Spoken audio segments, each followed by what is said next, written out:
And to your point, I can recall a few instances in my career where firing an engineer actually resulted to an increase in productivity. Say you have two Android engineers building the app and they are not keeping up with the pace of the feature release schedule, and you think I probably have to hire a third one. But then you notice that one of them is really weird, falling behind the schedule, complaining some of the time, doesn't assume responsibility. And you ask, so what if I just fire this person? And you fire this person. In a few weeks, you realize you actually don't need, and you never needed the third engineer. The problem was this guy who created more issues and more problems than he solved. That is so counterintuitive because, in developing tech projects, we tend to think that you just throw more people into something and then things get solved miraculously by themselves. That's again extremely powerful. Steve Jobs talked about A players and B players, and there's something that happens when you have B players, which is kind of like the folks you're talking about, introduced into a team. They can somehow slow everybody down. They demotivate everybody.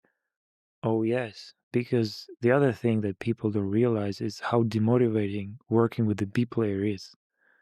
Everybody can tell if the other person, the other engineer they're working with, is really competent.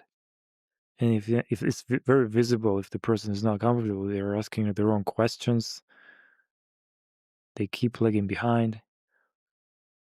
And at a certain point, if you're an A player, you get this dissatisfaction, this feeling that you are not able to realize your full potential, accomplish what you're really meant to accomplish because of this person working next to you or pretending to work next to you.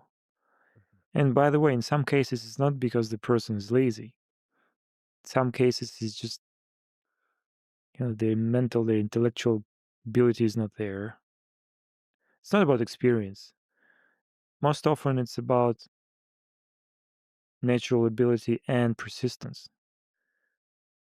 In 90% of cases, it's just the inability to focus on one task for an extended period of time. Not everybody has this ability.